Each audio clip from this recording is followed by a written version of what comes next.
आज रत्नागिरीतील मांडवी इथे अत्याधुनिक ई टॉयलेटचं उद्घाटन माजी मंत्री आणि भाजपचे कार्यकारी अध्यक्ष रवींद्र चव्हाण यांनी केलं। यावेळी बोलताना त्यांनी सांगितलं की कोकणाला समुद्रकिनारा लाभलाय, त्यामुळे पर्यटक मोठ्या संख्येने कोकणात येत आहेत।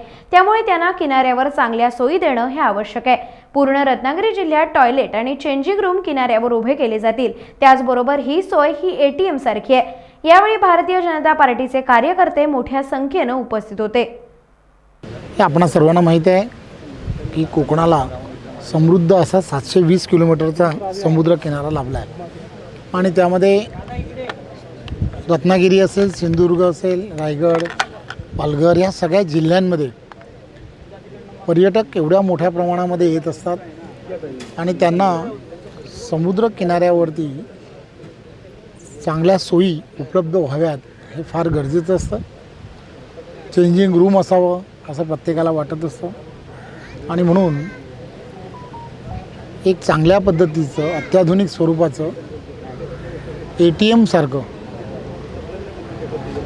एक चांगलं शौचालय महिलांसाठी आणि पुरुषांसाठी पूर्ण रत्नागिरी जिल्ह्यामध्ये वेगवेगळे जे समुद्रकिनारे आहेत त्या समुद्रकिनाऱ्यावरती करण्याचं ठरवलं आणि त्याचा पहिला शुभारंभ जो आहे तो शुभारंभ म्हणून आपण इथे केलेला आहे। पूर्ण रत्नागिरी जिल्ह्यामध्ये आपण या सगळ्या ठिकाणी असे टॉयलेट्स आणि चेंजिंग रूम करतो। या टॉयलेट्स आणि चेंजिंग रूमची खासियत अशी आहे की आपण त्यामध्ये ATM सारखे 5 रुपये जर टाकले की ते दरवाजा उघडतो आणि दरवाजा उघडल्यानंतर आपलं पूर्ण म्हणजे तिथे पूर्ण त्या टॉयलेटमध्ये किंवा सर्व काम झाल्यानंतर जेव्हा आपण पूर्ण बाहेर येतो तर तिथे स्वच्छता राहणं पण अत्यंत गरजेचं असतं। तर ती स्वच्छता हे ॲटोमॅटिकली होते।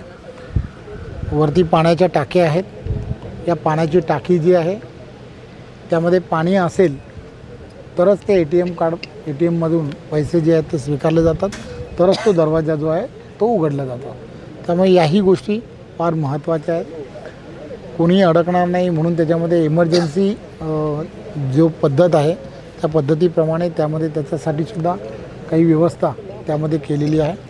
त्यामुळे सुरक्षिततेच्या दृष्टिकोनातून सुद्धा आपण पाहिलं असेल अतिशय चांगलं अत्याधुनिक असं असणारं हे पूर्णच्या पूर्ण युनिट आहे आणि हे पहिल्यांदाच या भागामध्ये करण्याचं ठरवलं आणि मला असं वाटतं की जास्तीत जास्त पर्यटकांनी या युनिटचा फायदा घेणं हे अत्यंत गरजेचं आहे असं मला वाटतं आणि पर्यटक या युनिटचा नक्की फायदा घेतील याची मला खात्री आहे। खरं तर सर्व ठिकाणी या सोयीसुविधा उपलब्ध होणं अत्यंत गरजेचं असतं, परंतु शहरामध्ये स्थानिक स्वराज्य संस्था यांच्या माध्यमातून त्या व्यवस्था उभ्या राहतील का याचासुद्धा विचार येणाऱ्या काळामध्ये नक्कीच मी पालकमंत्री आणि सर्वांची चर्चा करेन। नक्की त्याचासुद्धा विचार हा केला जाईल।